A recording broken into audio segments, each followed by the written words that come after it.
یہودی کیا کرتے تھے کہ حالت حیض میں عورت سے بالکل کنارہ کشی اختیار کر لیا کرتے تھے، اس کے قریب بھی نہ جانا، اور کھانا پینا بھی الگ اور جھوٹا بھی الگ۔ تو بعض مذاہب میں کوئی فرق ہی نہیں تھا کہ حالت حیض عورت پاکی کی ایام میں۔ تو جب اسلام دنیا میں آیا تو صحابہ کرام کو یقیناً یہ خیال پیدا ہوا کہ بھئی اب اسلام کے اس بارے میں کیا احکام ہیں کہ جب خواتین مینسز کی حالت میں ہوتی ہیں شادی شدہ، تو کیا ہم ان سے ہم بستری کر سکتے ہیں یا نہیں کر سکتے، کیا اس کے احکامات ہیں۔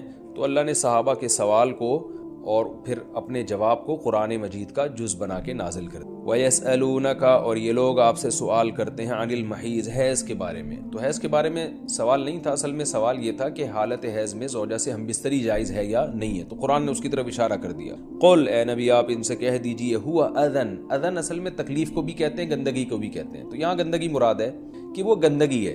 فاعتزلوا النساء، لہذا عورتوں سے دور رہو، فی المحیض، حالت حیض میں۔ ولا تقربوہن، اور ان کے قریب مت جاؤ، حتی یطہرن، جب تک کہ یہ پاک نہ ہو جائیں۔ تو اس میں قرآن مجید نے جو لفظی ترجمہ ہے وہ قرآن کی آیتوں کا یہی ہے کہ ان سے کنارہ کشی اختیار کر، لیکن احادیث سے ہمیں پتہ چلتا ہے کہ یہاں کنارہ کشی اختیار کرنا یہ کنایہ ہے ہم بستری کرنے سے، یعنی ان سے ہم بستری کرنا تمہارے لیے جائز نہیں ہے۔ کنارہ کشی سے وہ جو یہودی کر لیا کرتے تھے وہ مراد نہیں ہے یہاں پہ، اور اس کی تفصیل احادیث میں۔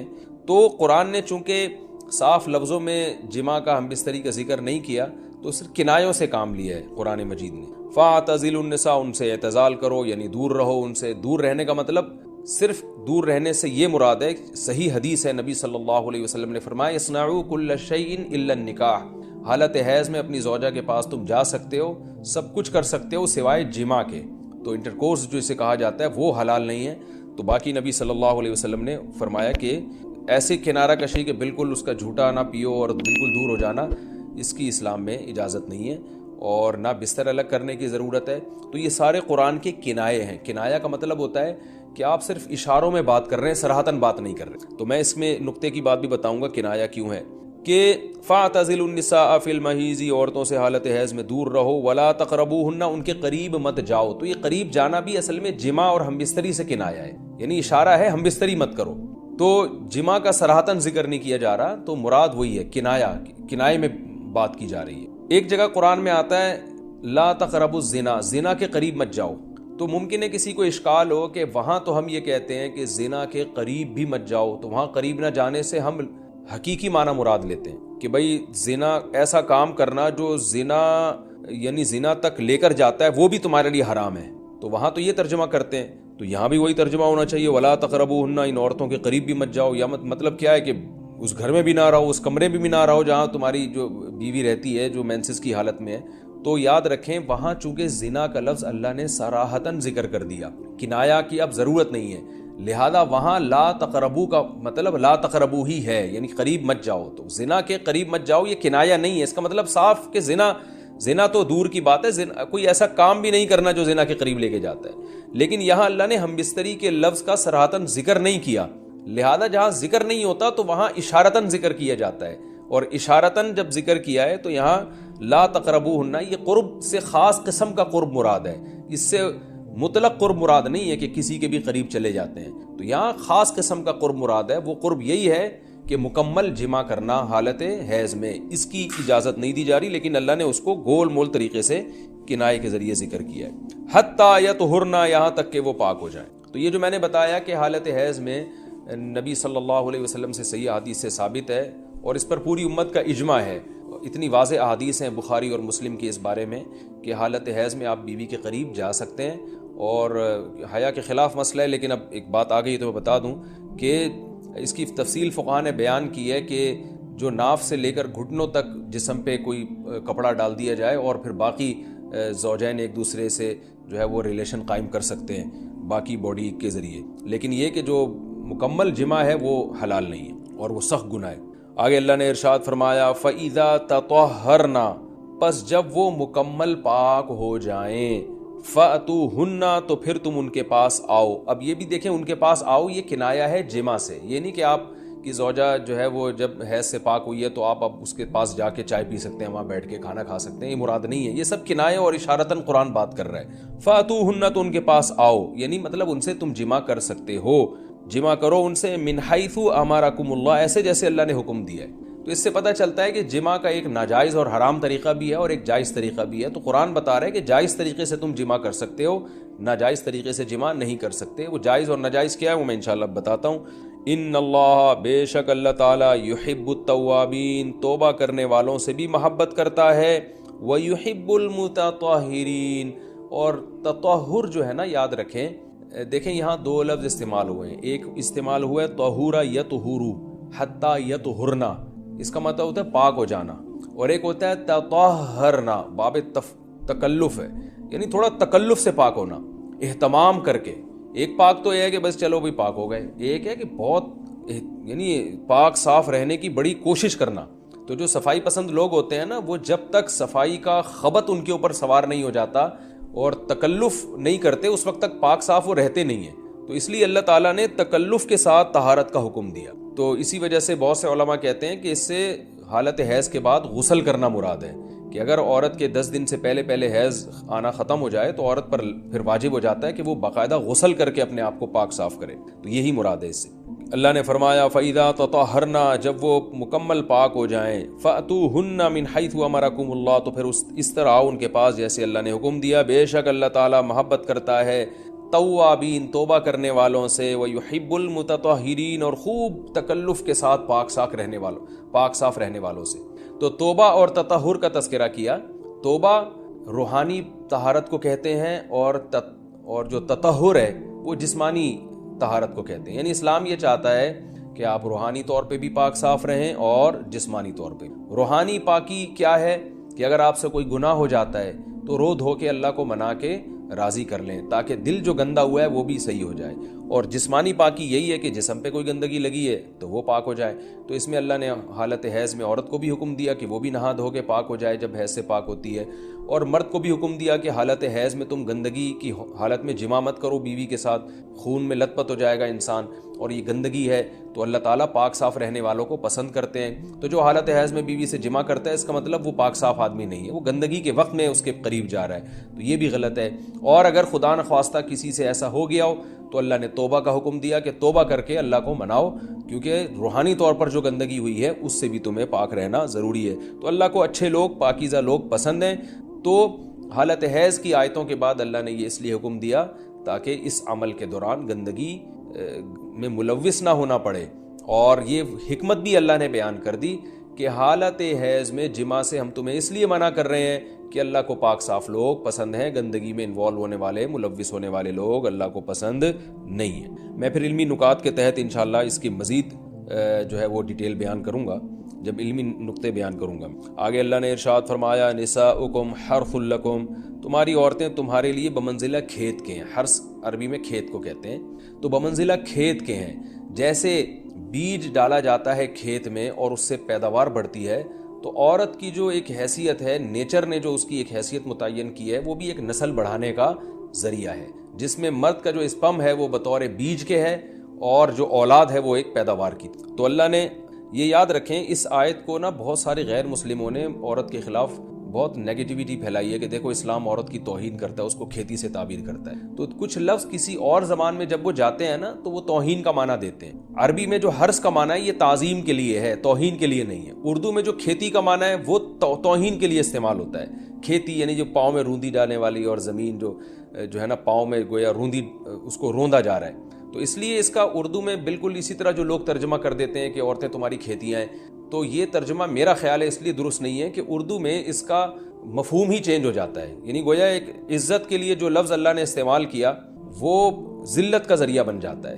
تو اس لیے کسی بھی زبان میں جب ہم کسی بھی لفظ کا ترجمہ کرتے ہیں تو اس زبان کے ہمیں محاوروں کو دیکھنا چاہیے کہ اس زبان میں یہ لفظ کس معنی میں استعمال ہو رہا ہے۔ مثال کے طور پر ہو سکتا ہے کتا کا لفظ کسی زبان میں وفاداری کے لیے استعمال ہوتا ہو، کسی کو لوگ ڈاگ کہتے ہوں تو اس کا مقصد ہوتا ہے وفادار انسان ہے، لیکن ہمارے ہاں اردو میں گالی ہے وہ، اور آپ بولیں کہ بھئی وہ فلاں قوم ڈاگ کہتی ہے تو ہم کتا کہیں گے، تو آپ جب اس کا ترجمہ اردو میں کریں گے تو کتے سے نہیں کر سکتے۔ تو اسی طرح یہ عربی کا جو لفظ ہے اس میں بھی یہ چیز یعنی ملحوظ رہنی چاہیے۔ تو اس لیے اس کا ترجمہ کیا جائے گا تمہاری عورتیں تمہارے لیے پیداوار بڑھانے کا ذریعہ ہیں، نسل بڑھانے کا ذریعہ ہیں۔ فاتو حرثکم، تم اپنے اس نسل بڑھانے کے ذریعے کے پاس آؤ، انا شئتم جیسے چاہو، وقدموا لانفسکم اور اپنے نفسوں کے لیے آگے بھیجو، یعنی اولاد کی نیت سے آیا کرو زوجہ کے پاس اور آخرت کے لیے انتظام کرو، یعنی اولاد پیدا کر کے جو تاکہ دنیا اور آخرت میں تمہارے لیے، فیوچر میں تمہارے لیے کام آئے، دنیا بھی داخل ہے آخرت بھی داخل ہے۔ تو اس آیت کا بھی ایک شان نزول ہے کہ صحابہ کرام تو چونکہ جو خواتین تھیں مکہ میں صدیوں سے وہ لوگ آباد تھے، ان کے سفر خاص طور پہ عورتوں کے سفر بہت ہی کم ہوا کرتے تھے، تو جب ہجرت ہوئی ہے اور جو ہے نا ہجرت کر کے بہت ساری صحابیات مدینہ آئی ہیں، تو مدینہ میں ان کے نکاح دوسری قوموں میں ہوئے، پھر انصار صحابہ سے بھی ہوئے، تو چونکہ تقویٰ تھا ان خواتین میں، للہیت تھی، تو بعض جگہ ایسے واقعات ہوئے کہ میاں بیوی کے جو آپس کا ریلیشن ہوتا ہے، ظاہر ہے وہ ہر قوم میں اور ہر جو ہے نا شخص کا مزاج دوسرے سے مختلف ہوتا ہے، تو بعض مردوں نے اس طرح سے اپنی زوجات کے ساتھ ہم بستری کی کہ ان خواتین کو پھر اشکال ہوا کہ پتہ نہیں اس طرح سے ہم بستری کرنا جائز بھی ہے یا نہیں ہے، تو انہوں نے نبی صلی اللہ علیہ وسلم سے یہ مسئلہ پوچھا کہ یا رسول اللہ ہمارے شوہر ہمارے پاس اس طرح سے آتے ہیں تو کیا یہ جائز ہے یا نہیں، تو ان کے سوال کو بھی مبہم رکھا گیا اور قرآن نے اس کے جواب کو بھی کنایتاً بیان کیا، کیونکہ مسئلہ بظاہر حیا کے خلاف ہے، تو قرآن جب بھی کوئی ایسی بات ہوتی ہے تو اشارتاً کنایتاً اس کا تذکرہ کر دیتا ہے تاکہ مسئلہ بھی واضح ہو جائے، کیونکہ ظاہر ہے اس کی ضرورت تو قیامت تک آنے والے انسانوں کو پڑ سکتی ہے نا، یہ تو ہر میاں بیوی کا اپنا ایک ذاتی مسئلہ ہوتا ہے کہ ہمیں کس طرح سے پرمیشن ہے کس طرح سے پرمیشن نہیں ہے، تو اللہ تعالیٰ نے بھی اشارتاً ہی اس حکم کو قرآن میں بیان کر دیا، اور قرآن میں اس لیے بیان کیا کہ تاکہ اس میں کوئی اجتہادی اختلاف کی گنجائش نہ رہے، تو اللہ نے قرآن مجید میں بیان کیا، فرمایا نساؤکم حرث لکم، تمہاری جو ازواج ہیں تمہاری جو بیویاں ہیں وہ تمہارے لیے بمنزلہ کھیت ہیں۔ کھیت کا مطلب کیا ہوتا ہے؟ پیداوار بڑھانے کا ذریعہ، تو اس میں سب سے پہلا مسئلہ تو قرآن نے یہ بیان کر دیا کہ زوجہ سے جو ہم بستری ہے وہ صرف اسی راستے میں جائز ہے جس سے اولاد ہوتی ہے، کیونکہ عورت کو اللہ نے بنایا ہے نسل بڑھانے کے لیے، تو کوئی بھی ایسا ہم بستری کا طریقہ اختیار کرنا جو نسل بڑھانے کا ذریعہ نہ ہو، یعنی وہ نیچرل نہ ہو، تو وہ حرام ہے، تو اس میں اللہ نے یہ حکم دے دیا، تو اس سے صاف یعنی حدیث سے بھی پتہ چلتا ہے اور تمام فقہاء کا اجماع بھی ہے اس آیت کی روشنی میں کہ مسئلہ تھوڑا حیا کے خلاف ہے، لیکن میرا خیال ہے بتانا ضروری ہے کہ پچھلے راستے سے عورت سے ہم بستری کرنا بالکل حرام ہے، ناجائز ہے، اور نبی صلی اللہ علیہ وسلم کی اس پہ بہت شدید لعنت ہے، بہت شدید وعید ہے، تو یہ بالکل اللیگل ہے اسلام میں کہ عورت کے پچھلے راستے سے اس سے ہم بستری کی جائے۔ جو لوگ لڑکوں سے بدفعلی کے عادی ہوتے ہیں ان کو یہ ایک چسکا لگ جاتا ہے، تو یہ حرام ہے، ناجائز ہے، کیونکہ اللہ نے بتا دیا کہ یہ تمہارے لیے بمنزلہ کھیت کے ہیں، تو اس میں قرآن نے وہ جو سوال تھا نا اس کی طرف اشارتاً جواب دے دیا، اور آگے فرمایا فاتو حرثکم، تم اپنے کھیت کے پاس آؤ، یعنی پیداوار بڑھانے کا جو ذریعہ ہے اس جگہ کی طرف آؤ، انا شئتم جیسے چاہو، یعنی باقی جس طرح سے تم چاہو زوجہ سے ہم بستری کر سکتے ہو، اس میں کوئی خاص طریقہ متعین نہیں ہے، میاں بیوی کا ایک دوسرے سے کوئی پردہ نہیں ہے، ہن لباس لکم وانتم لباس لہن، یہ دونوں ایک دوسرے کے لیے لباس ہیں، تو اس میں طریقہ کار کوئی بھی ہو سکتا ہے، کسی بھی طرح سے کرنا چاہو ایک دوسرے سے لطف اندوز ہو سکتے ہو، لیکن فاتو حرثکم آنا موضع حرث میں ہے، حرث کا مطلب وہ اس جگہ کی طرف آنا ہے جہاں سے نسل بڑھتی ہے، کسی اور راستے کی طرف، اس سے صاف طور پر جو ہے نا وہ جو فاسق فاجر لوگوں کی جو برائی ہے جو لڑکوں سے بدفعلی کے نتیجے میں پیدا ہوتی ہے اس کا اللہ نے قلعہ کر دیا کہ اس کی اسلام میں بالکل اجازت نہیں ہے، باقی طریقہ کار کیا ہوگا یہ تمہارے اوپر، اس کی اللہ نے تمہیں اجازت دی ہے۔ وقدموا لانفسکم، اور چونکہ بار بار حرث کا تذکرہ ہو رہا ہے کہ نسل بڑھانے کا، اس لیے اللہ نے فرمایا کہ قدموا لانفسکم، اپنی ذات کے لیے فیوچر میں انتظام کرو، قدموا کا مطلب آگے بھیجو اپنی ذات کے لیے سرمایہ، کیا مطلب کہ جب زوجہ سے ہم بستری کرو تو نیت اولاد کی ہونی چاہیے تاکہ وہ اولاد دنیا میں بھی اور آخرت میں بھی تمہارے لیے ذخیرہ بن جائے، تو یہ نسل بڑھانے کی بہت زبردست ترغیب ہے اس آیت میں، اور اس آیت میں اللہ نے عورت کا کہ بہت ساری ذمہ داریوں میں سے ایک بڑی ذمہ داری کا بھی بیان بتا دیا کہ عورت کو اللہ نے بنایا ہے، یہ جو مرد اور عورت کا جو فرق رکھا ہے نا، اس فرق کی بڑی وجہ یہی ہے کہ مرد کے اسپرم کو اللہ نے بیج کے طور پہ پیدا کیا ہے اور عورت کو اللہ نے زمین کے طور پہ، تو بیج اور زمین کے ملاپ کا بنیادی مقصد ہی نسل بڑھانا، پیداوار بڑھانا ہوتا ہے، نہ یہ کہ نسل روکنا۔ آج فیملی پلاننگ والوں نے اس آیت کی دھجیاں اڑا دی ہیں، اور جو پوری دنیا میں ایک بیہودہ قسم کی تحریک چل رہی ہے، یہ آیت بالکل اس کی نفی کر رہی ہے. اس لیے اللہ نے فرمایا اچھا اللہ نے اس کا بھی جواب دے دیا کہ جو فیملی پلاننگ والے کہتے ہیں نا نسل بڑھنے سے تمہارا نقصان ہوگا، خرچے بڑھ جائیں گے، تو اللہ فرماتا ہے قدموا لانفسکم، تمہارا فیوچر بن جائے گا، سنور جائے گا. کیونکہ اولاد پہ اتنی انویسٹمنٹ نہیں ہوتی جتنا اس کا آؤٹ پٹ ہوتا ہے. ان پٹ کم ہے، آؤٹ پٹ زیادہ ہے. انویسٹمنٹ کم ہے، اس کے جو پروفٹ ہے وہ زیادہ ہے، دنیا میں بھی اور آخرت میں بھی. تو اللہ نے فرمایا اپنے نفس کے لیے، فیوچر کے لیے انتظام کرو، بڑھاپے کے لیے انتظام کرو. تمہارے بیٹے ہوں گے، بیٹیاں ہوں گی، پوتے ہوں گے، نواسے ہوں گے، بہویں ہوں گی. یہ دنیا کا مستقبل اور آخرت کا مستقبل کیا ہے. جو عبداللہ بن عمر رضی اللہ تعالیٰ عنہ نے جب نکاح کا ارادہ ترک کیا تو آپ کی جو ہمشیرہ تھی حضرت حفصہ، انہوں نے فرمایا کہ نکاح کرو، تمہارے اولاد ہوگی، دنیا سے جاؤ گے تو تمہارے لیے دعائیں مانگے گی، تو یہ آخرت کے لیے ذخیرہ ہے. تو اس لیے اللہ نے فرمایا کہ آخرت کے لیے ذخیرہ کرو. واتقوا اللہ، اور اللہ سے ڈرو. واعلموا انکم ملاقوہ، اور جان لو کہ تم نے ایک دن اللہ سے ملاقات کرنی ہے. تو جتنے حکام اللہ نے تمہیں اس آیت میں دیے ہیں ان تمام حکام کو تم نے فالو کرنا ہے. وبشر المؤمنین، اور ایمان والوں کو خوشخبری سنا دے. نساء کا مطلب ہی عورتیں ہیں. امرأتن عورت کو کہتے ہیں عربی میں، نساءن اس کی جماعت ہی. اس صورت میں اللہ تعالیٰ نے خواتین کے بہت سارے حقوق بیان کیے. زمانہ جاہلیت میں بہت سارے ظلم ہوتے تھے عورتوں پر، ان کا تذکرہ کیا. بہت طویل احکام ہے، کئی بار میں بیان کر چکا ہوں.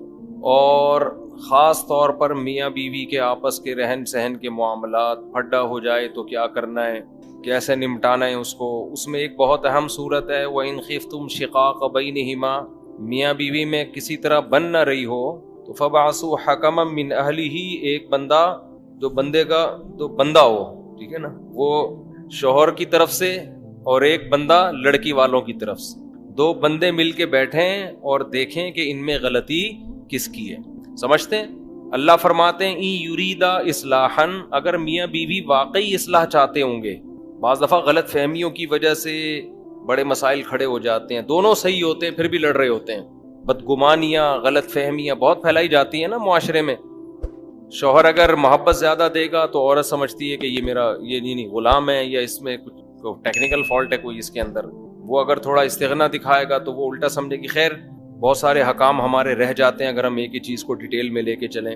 تو اللہ نے فرمایا کہ دو بندے بیٹھ جائیں، آپس میں صلح و صفائی کی کوشش کریں. اگر میاں بیوی میں سے دونوں اصلاح چاہتے ہوں گے، غلط فہمیاں دور کرنا چاہتے ہوں گے، یوفق اللہ بینہما، تو اللہ دونوں میں جوڑ پیدا کر دے گا. اس سے پتہ چلتا ہے کہ دونوں میں سے ایک بھی اگر شرارتی ہے تو پھر جوڑ پیدا نہیں ہوگا. ایک بات تو یہ ہو گئی. اچھا یہ یہاں ایک چیز اہم امپورٹنٹ یہ ہے کہ ایک ایک بندہ بیٹھے، دونوں خاندانوں میں سے جرگہ نہ بٹھائیں. لوگ دو بسیں بھر کے لے آتے ہیں. جتنے زیادہ لوگ کسی معاملے کو حل کرنے کے لیے بیٹھیں گے، معاملہ سلجھنے کے بجائے اتنا زیادہ الجھے گا. یہ خوب سمجھ لیں. جن گھروں میں یہ معاملات ہوتے ہیں نا کہ بیٹی کی شادی کا اختیار ایک باپ کے پاس ہے، تو وہاں شادیاں بر وقت بھی ہوتی ہیں، صحیح جگہ بھی ہوتی ہیں. جہاں پورا خاندان انوالو ہوگا نا تو بس سمجھ لو کہ اب اس کی شادی 50 سال سے پہلے نہیں ہو سکتی، کیونکہ ماموں کہے گا یہ صحیح نہیں، رشتہ نہیں ہے، چاچا کہے گا تم کدھر دے رہے ہو، خالہ کہے گا یہ ہوا. تو اس لیے عقل مند لوگ اس زمانے میں ایسے ہیں جو بیٹی کی شادی کر دیتے ہیں، بعد میں خاندان کو بتاتے ہیں کہ ہو گئی ہے، ٹھیک ہے نا، تاکہ وہ چراند یعنی وہ نہ کریں. تو ایسی باتیں ممبر پہ مناسب نہیں ہے، لیکن ہو یہی رہا ہے، کیا کریں، بعض دفعہ نامناسب بات کرنی پڑ جاتی ہے. وہ بڑے مسائل ہوتے ہیں. خیر، تو ایک بندہ ادھر سے جو بندے دا پتر ہو، اور ایک بندہ ادھر سے جو وہ بھی کیا ہو. یہ بندہ بھی میں اس لیے کہہ رہا ہوں کہ وہ بھی سمجھدار آدمی ہو. تو بیٹھیں گے تو اللہ مسئلہ حل کر دے گا دونوں کے درمیان.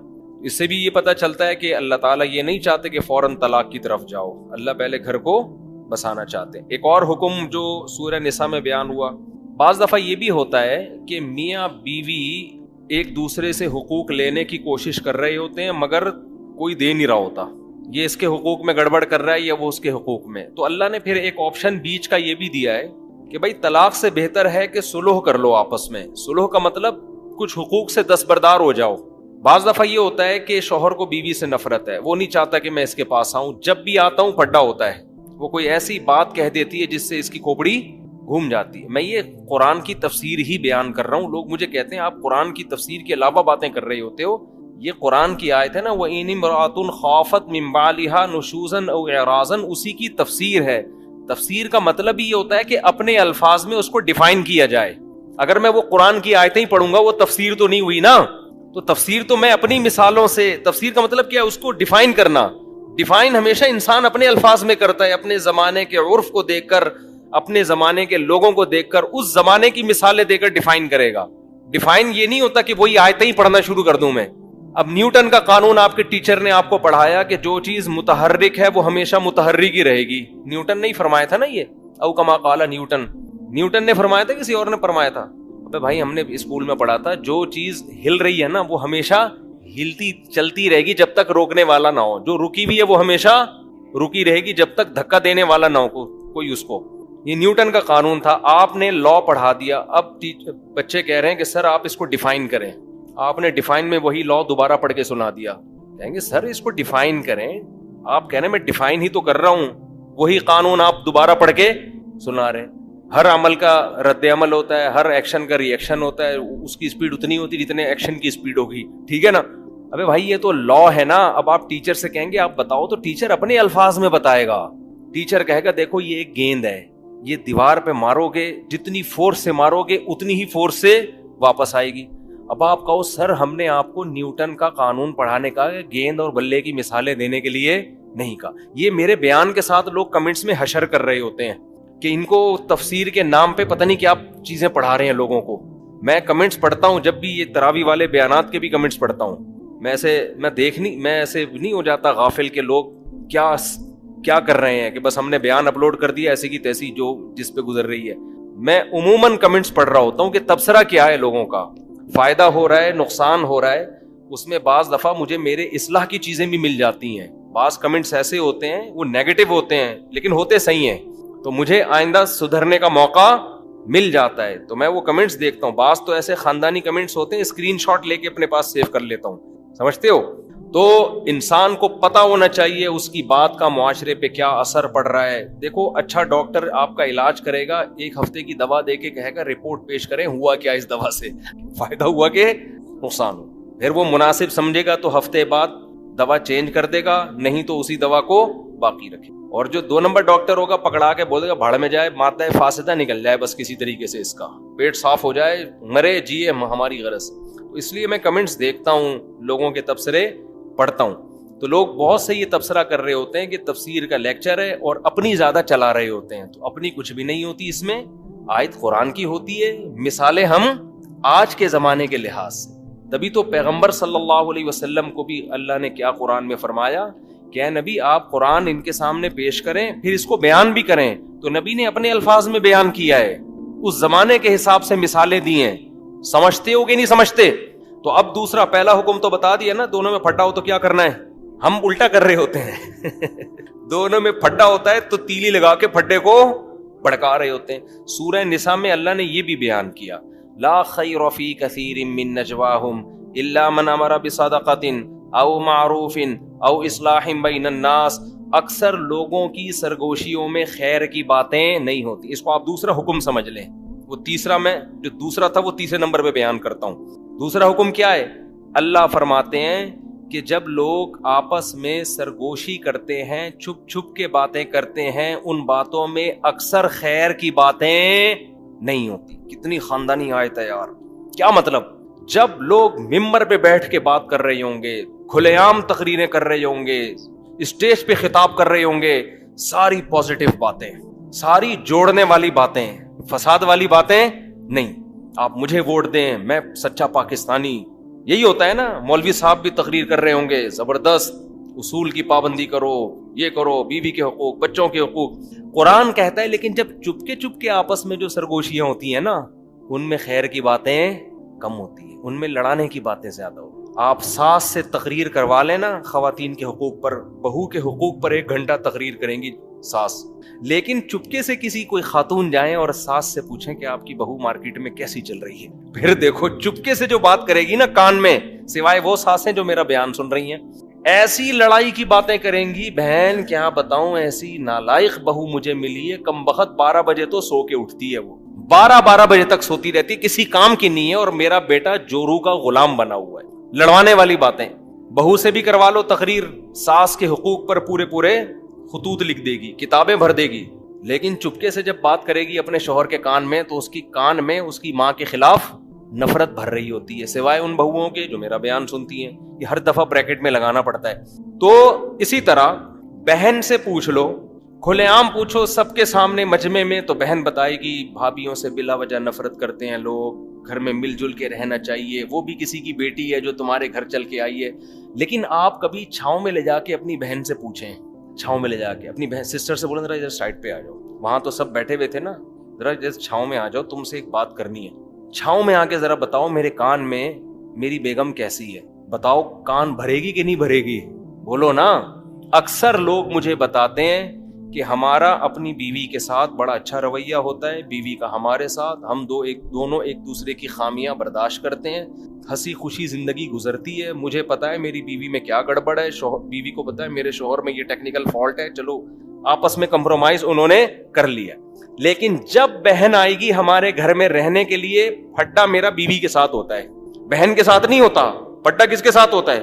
بیگم کے ساتھ۔ پتہ نہیں کیا کان بھر کے جاتی ہے، اماں کے بھی یہ پڑی بھی کیوں ہے 10 بجے تک، اس کو تو ہم تو اپنے گھر میں ایسے نہیں ہیں، ہم تو بھائی صبح 8 بجے ناشتہ بناتے ہیں، اپنے سسر کو چائے پیش کرتے ہیں، ساس یہ پتہ نہیں کیا کر رہی ہے۔ او بھائی اگر آپ اپنے گھر میں بہت اچھے ہو تو یہاں بھی تو اچھے بنو نا۔ یہاں اچھا بننا یہ کہ کان نہ بھرو، تو کان نہ بھرو، تو ہر سطح پہ یہی ہو رہا ہے، توڑ کی باتیں، دوستوں کو آپس میں لڑانا، بہن بھائیوں کو آپس میں لڑانا، باپ کو بیٹے کے خلاف، بعض لوگ باپ بیٹے کو لڑواتے ہیں۔ میں نے دیکھا ہے ایسے لوگوں کو، ایک بیٹا آپ کے پاس آیا، اس سے پوچھا، اس کو بتا رہے ہیں کہ میں اپنے بچوں کے ساتھ ایسا کرتا ہوں، میں اپنے بچوں کے ساتھ، اس بچے کے دل میں آئے گا کہ میرا باپ تو میرے ساتھ ایسا کرتا نہیں ہے، یہ دیکھو یہ ابا اپنے بچوں کو تو لقمہ منہ میں بنا بنا کے کھلا رہا ہے، اور ہمارا ابا تو ہمیں پوچھتا ہی نہیں ہے۔ بچہ یہ نہیں سوچے گا کہ جو کچھ کھا رہے ہو یہ کس کے خرچے پہ، باپ کے خرچے پہ، وہ یہ دیکھے گا کہ یار اس کا ابا اس کے منہ میں لقمہ بنا کے ڈال رہا ہے اور ہمارا ابا ہمارے منہ میں لقمہ بنا کے نہیں ڈال۔ نفرت یہ انسان کے 2 نمبر ہونے کی علامت ہوتی ہے کہ آپ کسی کے بچے کے ساتھ، اپنے بچوں کے ساتھ کسی اور کے بچوں کے سامنے ایسا سلوک کر رہے ہو کہ اس سے ان کے دل میں اپنے باپ کے خلاف نفرت پیدا ہو رہی ہے۔ ایسے میں نے دیکھے ہیں گھر بگڑتے ہوئے، یار ان کے ابا تو ایسے، جب کوئی میرے سامنے آ کے کہتا ہے نا فلاں کے ابا تو ایسے، ہمارے ابا ایسے نہیں، میں نے کہا تمہارے اندر غیرت نام کی چیز نہیں، اپنا ابا جیسا بھی ہو آدمی فخر کرتا ہے میرا باپ ہے، اللہ نے مجھے یہ والا دیا سب سے اچھا ہے، میرے لیے یہی سب سے اچھا ہے۔ تو یہ اسی طرح عورتوں کو شوہر کے خلاف لڑوانا، بعض خواتین اپنے میاں کی تعریف کر رہی ہوتی ہیں دوسری عورتوں کے سامنے، میرے میاں تو ایسے اچھے ہیں، ویسے نہیں کریں گی کبھی میاں کے سامنے کہ آپ اتنے اچھے ہیں، دوسری عورت کو خراب کرنے کے لیے اپنے میاں کی تعریف۔ میرے میاں نے تو آج تک کبھی دوسری شادی کا نام نہیں لیا، جب بھی نام لو 3 دفعہ تھوکتے ہیں وہ عورت کہے گی میرے میاں کا تو ٹاپک ہی یہی ہے، سمجھ گئے ہوگے کس کے میاں کی بات ہو رہی ہے سمجھتے۔ جب میرے ساتھ بھی عجیب معاملات ہیں، بھی زیادہ نہیں فری کراؤں گا آپ لوگوں کو اس معاملے میں۔ خواتین کا مسئلہ ایسا ہے کہ جب کسی خاتون سے ملتی ہیں تو پھڈا گھر میں ہوگا، اپنی عورتوں کو دوسری عورتوں سے دور رکھو، ہنسی خوشی زندگی گزرتی، سوائے ان خواتین کو جو میرا بیان سن۔ تو خیر مسئلہ پتہ ہے کیا ہے، اب دیکھو اصولی طور پر آپ کسی عورت کے سامنے اپنے شوہر کی تعریف کرو، اچھی بات ہے، لیکن ایسی تعریف کہ اس کے دل میں اپنے شوہر کی نفرت پیدا ہونا شروع ہو جائے، یہ تعریف نہیں ہے، یہ کیا ہے؟ فساد ہے۔ شکر کرو بھائی، بتاؤ میرے میاں بہت اچھا، اللہ کا شکر ہے، اس میں تو اللہ بھی خوش ہوتے ہیں، لیکن اسٹائل یہ والا نہیں ہونا چاہیے کہ اس کے دل میں اپنے میاں کی نفرت پیدا ہو۔ تو قرآن نے دوسرا حکم کیا دیا؟ لا خیر فی کثیر من نجواہم، اکثر لوگوں کی، اس مردوں اور عورتوں، مردوں کو بھی اللہ نے، عورتوں کو بھی، اس میں سب برابر ہیں، مرد بھی جب دفتروں میں بیٹھ کے کانا پھوسی کرتے ہیں باس کے خلاف، مینجمنٹ کے خلاف، سامنے بیٹھ کے کمپنی کی ترقی کی باتیں کریں گے نا، سر ایسا میں پروجیکٹ لے کر آیا ہوں، کمپنی دیکھیں 1 مہینے میں کہاں سے کہاں پہنچ جائے، میں خیر خواہ ہوں سر آپ کا، میں یہ سارے 2 نمبر لوگ ہیں، میں ہوں آپ کا، سامنے بڑی اچھی باتیں، جیسے ہی باس جاتا ہے تو آپ دیکھو آپس میں کان میں کیسی باس کے خلاف غیبتیں شروع ہوتی ہیں کہ نہیں ہوتی، ابے سالہ تنخواہ بڑھاتا نہیں ہے، نچوڑ کے رکھا ہوا ہے، صحیح ہے نا، اور پھر اپنی تنخواہ دوسرے کے سامنے شو کر کے اس کے دل میں ناشکری پیدا کرنا، ابے بتا تیری تنخواہ کتنی، کہے گا یار مجھے تو 30 مل رہے ہیں، ابے تجھے 30 مل رہے ہیں، میں بھی نیا آیا ہوں 50 پہ آیا ہوں، ٹھیک ہے نا، اس کے دل میں نفرت پیدا ہو جائے گی، یار ہم اتنے پرانے ہو کے 30 کما رہے ہیں اور یہ سالہ کل کا اور 50، اب پوری بات تھوڑی ہوگی بھائی اس میں قابلیت زیادہ ہے یا کم ہے. ہر جگہ ایک دوسرے کی ٹانگیں کھینچنے کے علاوہ کوئی اور کام رہا. ہم مدرسے میں پڑھتے ہیں, 20 سال سے میں جامعۃ الرشید میں ہوں, ہمارا بھی وہاں سے ایک وظیفہ ملتا ہے.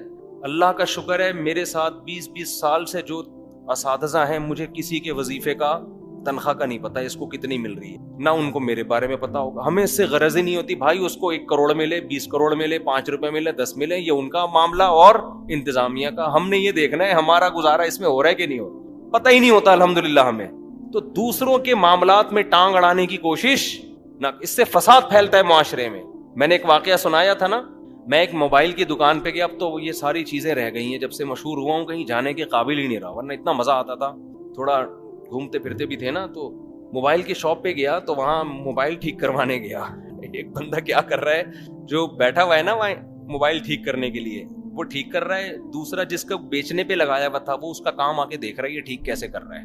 جو اونر تھا نا اس کو غصہ آ گیا, ابے تجھے موبائل بیچنے پہ لگایا ہے, تو اپنا کام کر, تو اس کے کام میں کیوں گھس رہا ہے. اتنی موٹی موٹی گالیاں انہوں نے نکالنا شروع کر. اب گالیاں آپ خود ہی گھر جا کے سوچ لیے گا, اس کی طرف میں اشارہ بھی نہیں کر سکتا. اس کو غصہ اس بات پر آیا کہ تو اپنا کام کر نہیں رہا ہے, اس کا کام فری میں سیکھنے کی کوشش کر رہا ہے. صحیح ہے نا, دیکھ رہا ہے یہ ٹھیک کیسے کر رہا ہے تاکہ کل میں اپنی دکان کھول کے میں بھی کیا کروں. تو وہ مالک سمجھ گیا, جو اونر تھا نا شاپ کا, جو بزنس کا مالک تھا, وہ سمجھ گیا کہ یہ 2 نمبر ہی کر رہا ہے. بعض لوگ گھننے ہوتے ہیں, آپ کو لگایا سیل آؤٹ کرنے پر, سیل پرچیزنگ پر لگا دیا, آپ کیا کر رہے ہو, گھننے بن کے بیچ کم رہے ہو اور دوسرے کے کام کو چیک زیادہ کر رہے ہو, اس سے سیکھ رہے ہو. بھائی سیکھنا چاہتے ہو نا, سیدھا سیدھا اس کو بتاؤ سر میں آپ سے یہ کام سیکھنا چاہتا ہوں, کہے گا ٹھیک ہے بھائی اتنی فیس دے دو میں آپ کو سکھا دوں گا. فری پھوکٹ میں سیکھنے کے لیے کیا ہو رہا ہے, جھانکا تاکی ہو رہی ہے, کر کیا رہا ہے یہ, دیکھوں کیا کر رہا ہے. اس کو اتنا اس شرارت سمجھ گیا نا, اس کی اتنی گالیاں دی ہیں نا اس نے, میں کھڑا ہوں گالیاں پہ گالیاں دیے جا رہے ہیں, جیسے معین اختر کے ماموں نے جو گالیاں دی تھی. تو یہ بھی 2 نمبر ہی ہے. آپ کو جو کام لگایا آپ وہ کام کرو, آپ دوسرے کے کام میں ٹانگ نہ اڑاؤ. اگر آپ نے سیکھنا ہے تو آپ بتا دو بھائی ادارے کھلے ہوئے ہیں, یا اس کو بول دو یار تم مجھے سکھا دو, وہ کہے گا میں اتنے پیسے دوں گا آپ کو. خیر, تو جب بھی چپ کے چھاؤں میں اور اس طرح شرارتیں ہوتی ہیں تو اللہ فرماتے ہیں لوگوں کی اکثر سرگوشی تو سمجھتے ہیں نا, اکثر سرگوشیوں میں خیر کی باتیں نہیں ہوتی, توڑ کی باتیں ہوتی ہیں. تو دوسرا حکم اللہ نے سورہ نساء میں کیا دیا, اور سورہ نساء میں اللہ یہ حکم اس لیے دے رہے ہیں کہ گھر جو ٹوٹتے ہیں نا وہ خواتین کی سرگوشیوں سے ٹوٹتے ہیں, اس میں مردوں کا کردار کم ہوتا ہے. گھر جوڑنا بھی کس کا کام ہے, عورت کا, توڑنا بھی کس کا کام ہے, عورت کا. تو گھر کی مالکن تو وہ ہوتی ہے نا. اس لیے اللہ نے اس آیت کا ذکر کہاں کیا, اس سورت میں جس کا نام ہی سورہ نساء ہے. تو اس میں خاص طور پر خواتین کو کہا جا رہا ہے کہ شوہر کو اس کی بیوی کے خلاف مت ورغلاؤ, ساس کو بہو کے خلاف مت ورغلاؤ, بہو کو ساس کے خلاف پڑوسنیں آ کے بتا رہی ہوتی ہیں تمہاری بہو ایسی, ساس کو وغیرہ وغیرہ جو بھی ہو رہا ہے معاشرے میں. تو دوسرا حکم اللہ نے دیا کہ جب بھی چپ چھپ کے باتیں کرو گے تو باتوں میں کیا کرو, خیر ڈالو, خیر. اور قرآن کے الفاظ دیکھو, مَن یفعل ذلک ابتغاء مرضات اللہ, جو بھی لوگوں میں جوڑ پیدا کرے گا اللہ کو راضی کرنے کے لیے. یہ اللہ نے کیسا زبردست لفظ کہا, جوڑ پیدا کرنے میں خوشی نہیں ہوتی انسان. جوڑ یا تو جب پیدا کرے گا یا کوئی کمیشن, جب تک کوئی کمیشن ملے گا. فری پھوکٹ میں جوڑ پیدا کرنا آسان کام. آدمی دوسروں کو لڑتا ہوا دیکھ کے ہی خوش ہوتا ہے, انسان کی عادت ہے یہ کہ سب لڑے میں سکون سے رہوں بس. آپ دیکھ لو کسی گھر سے پھڈے کی آواز آئے نا, سارے کھڑے ہو کر کان لگا کے سننا شروع کر دیتے ہیں. ہوتا ہے کہ نہیں ہوتا یار, ہو کیا رہا, اور انجوائے کرتے ہیں, انجوائے کر رہے ہوتے ہیں. تو اس لیے اللہ کہتے ہیں جو جوڑ پیدا کرے گا ابتغاء مرضات اللہ, اللہ کو راضی کرنے کے لیے, کیونکہ اس میں اللہ کی رضا کے علاوہ آپ کو کخ بھی ملنے والا نہیں ہے. حتیٰ کہ لوگ بھی تعریفیں نہیں کرتے, لوگ بھی اس کو قریب کرتے ہیں جو منفی باتیں زیادہ کرتا ہے. آپ ذرا غیبتیں شروع کر دو, اس کی ادھر اس کی ادھر, وہ برائے گا, بولے گا یار تھوڑا میرے ساتھ بھی ہو جائے کچھ شیئر, ٹھیک ہے نا, کیا کہہ رہے تھے, سنا ہے تم بتا رہے تھے وہ بندہ 2 نمبر ہے. لیکن اگر کوئی تعریفیں کر رہا ہے کہ وہ بھی ٹھیک ہے تو وہ بھی ٹھیک ہے تو وہ بھی ٹھیک ہے تو وہ بھی ٹھیک ہے, دفعہ ہو یہاں سے, فضول باتیں لے کے بیٹھ, بورنگ. تو لوگ بھی نا توڑنے والوں کو, اور مشہور بھی توڑنے والے زیادہ ہوتے ہیں. یہ جو بعض لوگ یوٹیوب پہ مشہور ہو گئے نا, ان کی شہرت کی وجہ یہی ہے کہ وہ بھی غلط، وہ بھی غلط، وہ بھی غلط، وہ بھی غلط، وہ بھی غلط. لوگوں نے کہا یار یہ حق پرست آدمی ہے، یہ مشہور ہو گئے. اگر یہ کہتے کہ امام ابو حنیفہ بھی ٹھیک ہیں، امام شافعی بھی ٹھیک ہے، امام بخاری بھی ٹھیک ہے، اور علماء دیوبند بھی ٹھیک ہیں، اور بریلوی والے بھی بہت سے اچھے ہیں، اور اہل حدیث میں بھی کچھ اچھے لوگ ہیں، اور دیوبند میں بھی کچھ اچھے، سارے تو دیوبند میں بھی اچھے نہیں ہیں کہ آپ سمجھے کہ دیوبند کی بات آئی تو آدھے کر دیا. تو ہر قوم میں بھائی اچھے بھی ہیں، ہر قوم میں کیا ہیں، برے لوگ بھی ہیں.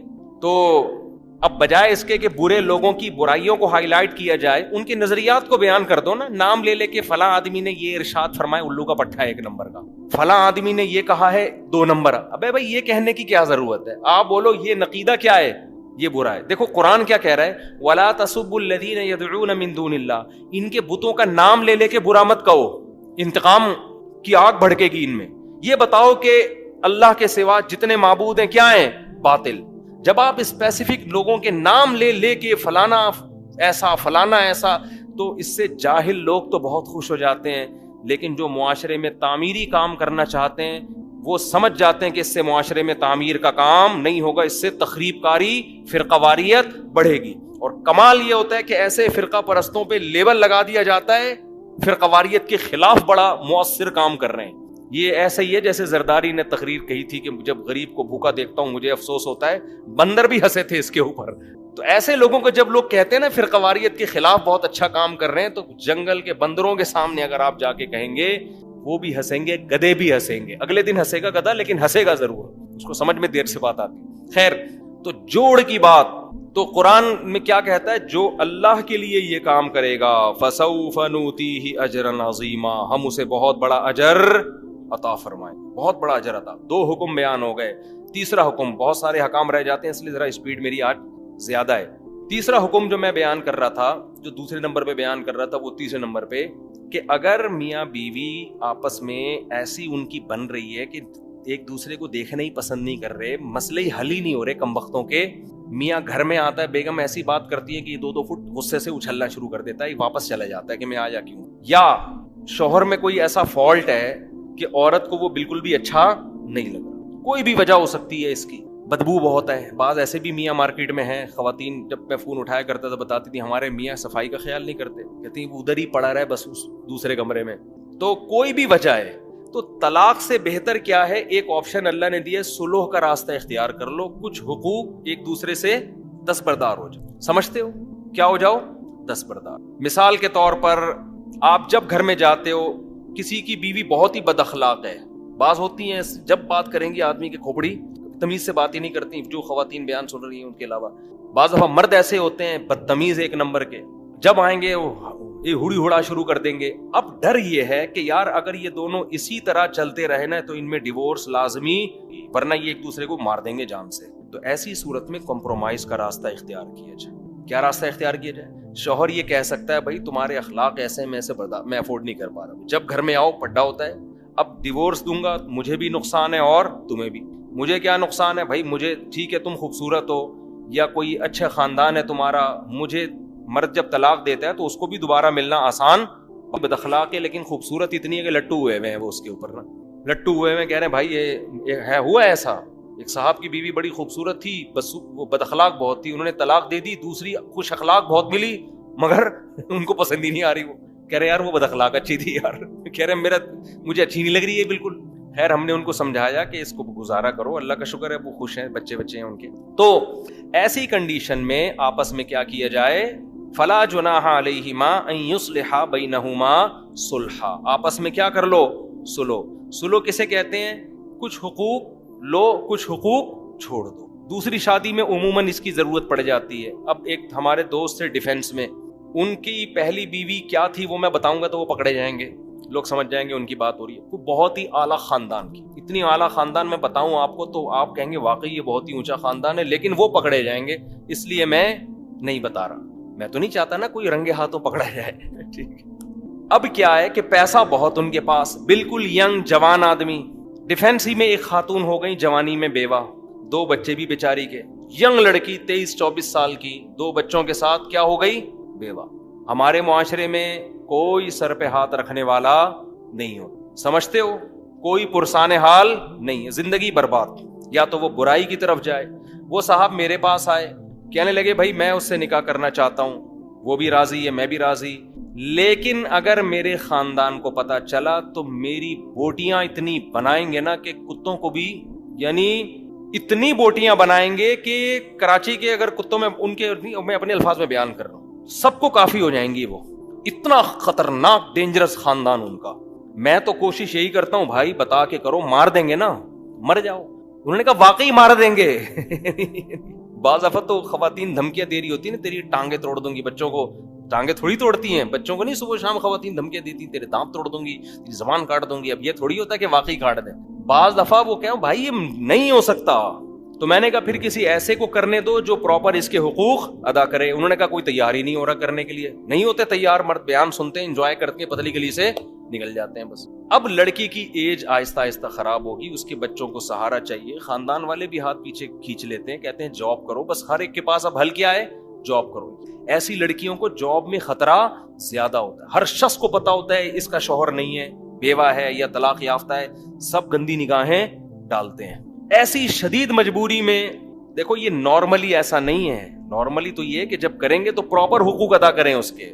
ڈنکے کی چوٹ پہ ایسی کی تیسی, بائک کے پیچھے موسٹ وانٹیڈ لکھوا دیں آپ, ہٹو بچوں لکھوا دیں آپ, کچھ بھی لکھوا دو آپ. لیکن بعض کنڈیشن ایسی واقعی ہوتی ہیں کہ وہ مار دیں گے اس کو, وہ برین ہیمریج سے مر جائے گا. تو ایسی صورت میں بھائی ہم نے ان کو مشورہ دیا کہ اس خاتون سے آپ نکاح کریں اور اس کو بولیں کہ بھائی شدید مجبوری ہے, میں ساری زندگی اس نکاح کو چھپاؤں گا. دیکھو مجھے یہ واقعہ بیان کرتے ہوئے ڈر اس لیے لگتا ہے کہ لوگ کہیں دوسری شادی اس طرح سے نہ شروع کر دیں. یہ غلط طریقہ ہے, یہ شدید مجبوری میں ہے, نارملی ایسا نہیں ہے. کیونکہ پھر لوگ نا چسکے لینے کے لیے یہی طریقہ اختیار کرنا شروع کر دیں گے. اس میں مردوں کے مزے ہیں, لڑکیوں کا بیڑا غرق, تباہ ہو جائیں گی لڑکیاں. تو یہ شدید مجبوری کے حکم بیان کر رہا ہوں. شدید مجبوری, وہ مجبوری ان کی میں جانتا ہوں کیا ہے, کہ واقعی وہ مار دیں گے ان کو. ٹھیک ہے نا, ایسا خاندان میں کی ہے. تو اب ان کو کیا ہوا کہ بھائی وہ لڑکی کا بھی فائدہ ہے. وہ میں نے پھر ہم نے یہ طے کیا, میں نے ان سے شادی کروا دی. تو یہی طے ہوا کہ بھائی یہ رات میں باریاں نہیں دیں گے. یہ باریاں کب دیں گے بولو, دن میں. اور ایک اماؤنٹ انہوں نے بیوی کے لیے باندھ دیا. زیادہ تفصیل بتاؤں گا پھر پکڑے جانے کا خطرہ ہے نا. ٹھیک ٹھاک مالدار آدمی ہے تو اچھے خاصا ایک اماؤنٹ باندھ دیا. بچیوں ان کا جو ہے نا, وہ ان کی بیٹیوں کی 2 بیٹیاں تھی, اس کی کفالت, بیٹیاں بیٹا پتہ نہیں واللہ عالم. پھر اللہ نے ان کو بھی اولاد دی. تو الحمدللہ 10-15 سال سے ہنسی خوشی زندگی اسی طرح سے گزر رہی ہے. ٹھیک ہے نا. تو وہ لڑکی کو شوہر مل گیا, بچوں کا سرپرست مل گیا, مزید اولاد مل گئی. تو اب مسئلہ یہاں کیا ہوا ہے کہ یہ ہے وہ آیت جو میں سمجھانا چاہ رہا ہوں. اللہ فرماتے ہیں اگر حقوق پورے ادا کرنا کسی طرح ممکن نہیں ہے تو طلاق سے بہتر ہے, یا عورت بغیر شوہر کی زندگی گزارے یا شوہر بھی بغیر بیوی کی زندگی گزارے, اس سے بہتر ہے کوئی بیچ کا راستہ اختیار کر. کیونکہ عورت کا حق ہے رات کی باری.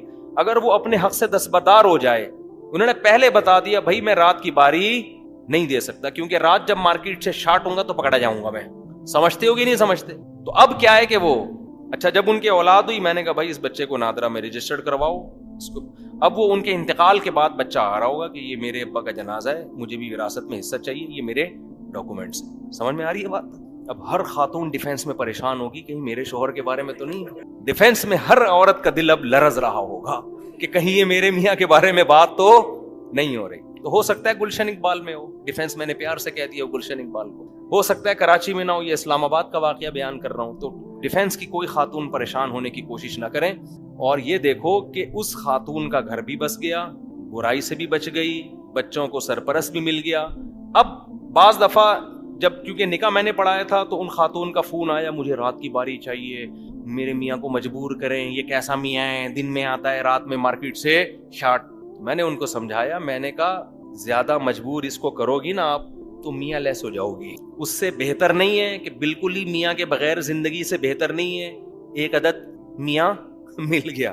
ہاں اگر آپ کو عورت کو تو ہم یہی کہیں گے بھائی ایسے آدمی سے کرو جو پراپر آپ کو باریاں دے رہا ہو. لیکن جب نہیں مل رہا تو کیا کرے گی؟ تو زنا سے تو بہتر ہے نا, برائی سے تو بہتر ہے. اچھا خاصا اماؤنٹ باندھ دیا منتھلی, وہ کہاں اتنا جاب کر کے کما سکتی تھی. تو یہ ہے وہ آیت جو میں آپ کے سامنے بیان کرنا چاہتا ہوں. یہ مجبوری میں جائز ہے. تو یہ شادی سے پہلے بھی جائز ہے, شادی کے بعد بھی. شادی کے بعد بھی بعض دفعہ ایسے ہوتا ہے کہ میاں بیوی میں پھڈے ہو رہے ہیں, جھگڑے ہو رہے ہیں, ایک دوسرے کی شکل دیکھنا نہیں چاہ رہے, تو پھر سلو کا طریقہ یہ ہوتا ہے کہ بھائی چونکہ شکل دیکھ کے جھگڑے شروع ہوتے ہیں تو یہ دونوں میاں بیوی بن کے زندگی گزاریں گے, ایک دوسرے کے حقوق ادا کریں گے, شکل دیکھنے پر پابندی یہ ان میں سلو کروائی ہے. میاں جب آئے گا تو منہ ادھر کر کے بیٹھے گا, اور خاتون کو یہ کہا جائے گا کہ چونکہ جب آپ بات کرتی ہیں تو پھٹا شروع ہوتا ہے, تو بات کرنے کی اجازت نہیں, پرچے پہ لکھ کے دے دیا کریں, آپ پرچے پہ لکھ کے دے دیا کریں. تو ایک خاتون اور میاں بیوی کا ایسے ہی جھگڑا ہوا تھا, تو بات چیت بند ہو گئی تھی, تو شوہر نے بیوی کو یہ کہا, پرچے پہ لکھ کے دیا کہ مجھے صبح 8 بجے اٹھا دینا آفس جانے میں, کیونکہ ہمیشہ جب بات کرتے تھے لڑتے تھے نا, تو پیپر پہ بات چیت شروع ہو گئی. پیپر پہ آدمی کتنی گالیاں لکھ کے دے سکتا ہے کسی کو, تو ان میں یہ طے ہوا کہ ہم آئندہ بات چیت کس طرح کریں گے, پیپر پہ. تو شوہر نے بیوی کو لکھ کے دے دیا صبح 8 بجے میں اٹھا دینا. صبح 12 بجے اس کی آنکھ کھلی ہے, غصے میں بھن بھنا کے بیٹھا, بیوی کو پرچے پہ لکھ کے دیا, کمبخت اٹھایا کیوں نہیں تو نے مجھے. بیوی نے پرچے پہ لکھ کے دیا, تکیے کے نیچے پرچہ پڑا ہوا ہے, جب پرچہ اٹھایا اس پہ لکھا تھا 8 بج گئے اٹھ جائیں 8 بج گئے ہیں اٹھ جائیں. صحیح. تو بہرحال طلاق سے بہتر کیا ہے, آپس میں کوئی ایسا معاہدہ کر لیا جائے, کیونکہ طلاق کے سائیڈ ایفیکٹ بہرحال زیادہ ہیں. تو اس سے بچنے کے لیے اللہ نے یہ راستے دیے. یہ نارمل لوگوں, اچھی بلی زندگی کو خراب نہ کریں آپ, جن کی خراب ہو چکی ہے ان کے لیے کہ مزید خراب ہونے سے بہتر ہے کہ کوئی بیچ کا راستہ اختیار کر. یہ ایک اللہ نے حکم بیان کیا سورہ نساء میں.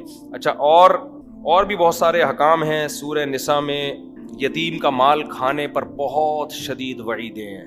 یتیم کا مال کیسے کھایا جاتا ہے, بڑا بھائی چھوٹے بھائی کی وراثت کھا جائے, بڑا بھائی چھوٹی بہن کی وراثت کھا جائے. یاد رکھو, کسی کا انتقال ہو گیا اور اس کی بیوی کو پریگنینسی تھی, 1 دن کا حمل تھا, اس حمل کا بھی وراثت میں پورا حصہ ہے. اس کو لڑکا فرض کیا جائے گا اور لڑکے کا حصہ نکال کے رکھا جائے گا. اگر لڑکی ہو گئی تو آدھا کم کر کے بانٹ دیں گے, ورنہ اس کو کیا فرض کریں گے, لڑکا. اور اگر ٹوئنز پیدا ہو گئے تو دوبارہ سے تقسیم ہوگی وراثت. تو اس حمل کا بھی شریعت نے حصہ رکھا ہے.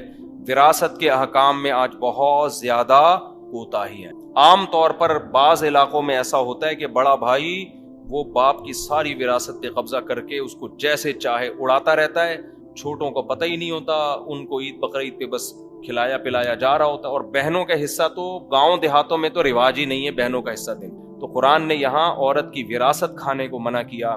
دیکھو, غیرت کے ساتھ زندگی گزارو, خدا کی قسم مزہ نہ آئے پیسے واپس. جو آدمی 5 روپے کی لالچ کرتا ہے 5 کروڑ کی بھی وہی کرتا ہے, اور جو 5 کروڑ کی لالچ نہیں کرتا وہ 5 روپے کی بھی لالچ نہیں کرتا. ایک زندگی میں اصول بنا لو کہ میرا پیسہ صرف وہ ہے جو میرا ہے. کسی کی جیب میں کیا ہے, آپ کی بیوی کے پاس کہاں سے پیسہ آتا ہے, اس کے باپ نے اس کو کیا دیا, اس کے پاس کتنا سونا ہے, اس سے بے غرض ہو جاؤ آپ. بہت سے مرد اپنی عورتوں کو تنگ کرتے ہیں, تمہارے پاس اتنا پیسہ ہے کہاں چھپا کے رکھا ہوا ہے, تم بتاتی نہیں ہو, تمہارے باپ نے تمہیں اتنا دیا, تمہیں وراثت تمہیں اتنی ملی, کہاں چھپا کے رکھا ہوا ہے. چھوڑو یار, تمہارا تھوڑی ہے وہ, تم اپنی ذمہ داری ادا کرو. آلو پیاز ٹماٹر کی عید بقرعید کی اپنی ذمہ داری ادا کرو. بولو بھائی مجھے اللہ نے مرد بنایا, گھر کا سربراہ بنایا, مجھے جو اللہ دے گا, جو میرے حقوق ہیں وہ میں پورا کروں گا. عورت پر کو اللہ نے مال دیا, لیکن اس مال میں شوہر کا حق بالکل بھی بولو نہیں ہے. یہ اللہ کا قانون ہے بنایا. اس مال میں شوہر کا حصہ مرنے کے بعد تو ہے, زندگی میں نہیں ہے, کوئی حصہ نہیں ہے اس میں. حتیٰ کہ بچوں کا بھی ٹوٹل خرچہ کس کے اوپر ہے, باپ پر, وہ بھی شریعت نے ماں پر نہیں ڈالا. ہاں, عورت کے لیے فضیلت ضرور ہے کہ وہ اپنے شوہر پہ خرچ کرے گی تو ڈبل ثواب ملے گا اس کو, لیکن مرد مطالبہ نہیں کر سکتا, وہ اپنے اختیار سے اپنے میاں کو دے دے کہ آپ بھی اتنا خرچ کرتے ہیں تو مجھے اللہ نے مال دیا, کبھی ضرورت ہو تو آپ کی خدمت میں, جناب کی خدمت میں, ٹھیک ہے نا. عبداللہ بن مسعود رضی اللہ تعالیٰ عنہ کی زوجہ حضرت عبداللہ بن مسعود بڑے مسکین تھے. ہمارے نبی صلی اللہ علیہ وسلم نے خواتین کو ترغیب دی صدقہ خیرات کی. تو حضرت عبداللہ بن مسعود کی زوجہ حضرت زینب وہ نبی کے گھر آئیں اور پوچھا یا رسول اللہ. اچھا, انہوں نے حضرت عبداللہ بن مسعود سے پہلے پوچھا کہ میں آپ کو صدقہ دے سکتی ہوں, آپ میرے شوہر ہیں, کیا نبی سے آپ جا کے پوچھ لیں گے؟ عبداللہ بن مسعود کو شرم آئی کہ میں اپنے بارے میں کس سے جا کے پوچھوں, نبی سے, کہ میری بیوی مجھے پیسے دینا چاہتی ہے, کیا اس کو صدقے کا ثواب ملے گا؟ غیرت تھی صحابہ نے فرمایا میں نہیں پوچھوں گا جا کے, یہ مجھے شرم آتی ہے اس سے ایسا پوچھتے ہوئے, تم نے پوچھنا ہے تم ہی جا کے پوچھو. لیکن ان کو کہا کہ نام نہیں بتانا, کہ میرے بارے میں, ایک حیا آتی ہے نا انسان کو, میرے بارے میں نہیں بتانا, ایسی کامن مسئلہ پوچھنا. تو حضرت زینب چلی گئی رسول اللہ صلی اللہ علیہ وسلم کے گھر پہ. حضرت بلال خادم تھے, باہر نکلے, کون ہو, کیوں آئی ہو, نام نہیں بتایا. بتایا کہ بھائی ایک عورت اپنے شوہر پہ اگر پیسے دیتی ہے تو اس کو صدقے کا ثواب ملے گا کہ نہیں ملے گا؟ نبی نے پوچھا نام پوچھ کے آؤ، کون پوچھ؟ نبی نے فرمایا حضرت بلال سے نام پوچھ کے آؤ، ٹھیک ہے نا؟ اب وہ چاہ رہی تھی کہ نام نمایاں نہ ہو تاکہ شوہر کے راز فاش نہ ہو نا. ہوتا یہ ہے نا کہ جو عزت دار لوگ ہوتے ہیں وہ نہیں چاہتے اس طرح شوہر کا نام فاش نہ ہو. تو انہوں نے پھر صرف اپنا نام بتایا، زینب. پوچھو زینب آئی ہیں تو، تاکہ مدینہ میں تو بہت ساری زینب نام کی عورتیں تھیں. حضرت بلال نے جا کے نبی سے عرض کیا یا رسول اللہ جو خاتون مسئلہ پوچھنے آئی ہیں ان کا نام ہے زینب. آپ نے فرمایا ایو زیانب، کون سی زینب؟ مدینہ میں تو زینب نام کی خاتون بہت ہیں، ان سے پوچھو کون سی زینب. شاید نبی اس لیے بھی پوچھنا چاہ رہے تھے کہ شوہر کا تو پتہ چلے کس شوہر پہ خرچ کرنا چاہتی ہیں، شوہر کا تو پتہ چلے. تو حضرت بلال نے آ کے پوچھا، نبی پوچھ رہے کون سی والی زینب؟ پھر انہوں نے فرمایا کہ عبداللہ بن مسعود کی بیوی. حضرت بلال نے جا کے بتایا، نبی تو خوش ہوئے، وہ تو چاہتے تھے عبداللہ بن مسعود پہ خرچ ہو. تو آپ نے فرمایا حضرت بلال سے ان کو بتا دو تمہیں 2 اجر ملیں گے اگر اپنے شوہر پہ خرچ کرو گی، ایک صدقے کا اور ایک رشتہ داری جوڑنے کا. رشتہ داری جوڑنے میں میاں بھی تو آتا ہے نا، وہ بھی تو رشتہ داری ہے نا، وہ بھی کیا ہے. تو عورت اگر اپنے شوہر پہ خرچ کرے لیکن شوہر لالچی نہ ہو. جو لالچی میاں ہے نا ان کی عورتوں کو میں منع کرتا ہوں کہ اپنے شوہروں پہ خرچ کرو. پتہ نہیں ہم لالچی لوگوں سے کچھ شاید ذاتی طور پر ہمیں کوئی بغض ہے. لالچی آدمی کو 5 روپے بھی کھلانے کا دل نہیں کرتا، اس سے اس کی لالچ اور بڑھتی ہے. مستغنی ہو آدمی، عورت کے مال پہ نظر نہ رکھے. پھر عورت کو چاہیے اس پہ بھی، بلکہ عورت کچھ اگر شوہر غیرت مند ہے عورت کو بولے بھائی میرا مال میرا ہے ہی نہیں، ہم اور آپ ایک ہیں تو مال بھی ہمارا کیا ہے، ایک ہے، آپ کو جب ضرورت ہو آپ لے لیں. عورت کو تو یہی کرنا چاہیے، لیکن مرد کو چاہیے وہ اپنی بیوی کے مال پہ نظر بولو نہ رکھے. سمجھتے ہو کہ نہیں سمجھتے؟ ہاں ایک بات. دوسری بات یہ کہ عورت پر شوہر کا خرچہ بالکل بھی نہیں ہے، چاہے کتنی کروڑ پتی ہو. عورت پر اپنا خرچہ بھی شوہر کے ذمے ہے، چاہے جتنی کروڑ پتی ہو، اس کا اپنا خرچہ کس پر ہے؟ شوہر. لیکن علاج میں نہیں ہے ایسا. بعض خواتین کو یہ مسئلہ معلوم نہیں. جب عورت بیمار ہوتی ہے نا، علاج بیمار ہوتی ہے، اس کے پاس اگر پیسہ ہے تو شرعن اپنا علاج اپنے پیسوں سے لازم ہے. شوہر پر بیوی پر علاج کے لیے خرچ کرنا لازم نہیں ہے. ہاں جب خرچ کرے جب بیوی کے پاس پیسے نہ ہو. سمجھتے ہو کہ نہیں سمجھتے؟ اب عورت کروڑ پتی ہے، علاج آغا خان میں چل رہا ہے، میاں بیچارہ خرچ کر کر کے اس کے بنیان بک رہے ہیں مارکیٹ میں، سمجھ رہے ہیں نا، وہ بنیان سے بھی گیا. یہاں بعض خواتین کی طرف سے پھر زیادتی ہوتی ہے. تو علاج کا جو خرچہ ہے اگر پیسہ ہے، پیسہ نہیں ہے تو پھر تو شوہر کی اخلاقی ذمہ داری ہے، وہ بیچاری کہاں سے کرے گی. اگر اس کے پاس پیسہ ہے، دیکھو اگر عورت کے پاس 1 کروڑ روپے بھی ہیں، آلو پیاز ٹماٹر کا خرچہ پھر بھی کس کے ذمے ہے؟ شوہر کے ذمے، چاہے وہ رکشہ چلا رہا ہو، کیونکہ یہ نان نفقے میں آتا ہے. علاج نان نفقے میں نہیں آتا، سمجھتے ہیں؟ نان نفقہ کس کے ذمے ہے؟ شوہر کے ذمے، چاہے وہ غریب ہے. لیکن علاج نان نفقے میں نہیں آتا. ہر آدمی کا علاج اصل میں اس کے اپنے پیسوں سے ہوتا ہے. جیسے آپ اگر مر جائیں گے نا تو آپ کے کفن دفن کا خرچہ سب سے پہلے آپ کے خرچے پہ ہوگا.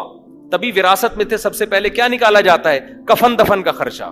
تو اسی طرح بیماری میں علاج کا خرچہ سب سے پہلے کس پر ہے؟ آپ پر ہے. آپ کے ابا بیمار ہیں تو ان کا علاج سب سے پہلے ان کے پیسوں سے ہوگا. اماں بیمار ہیں تو اماں کا علاج سب سے پہلے اماں کے پیسوں سے ہوگا.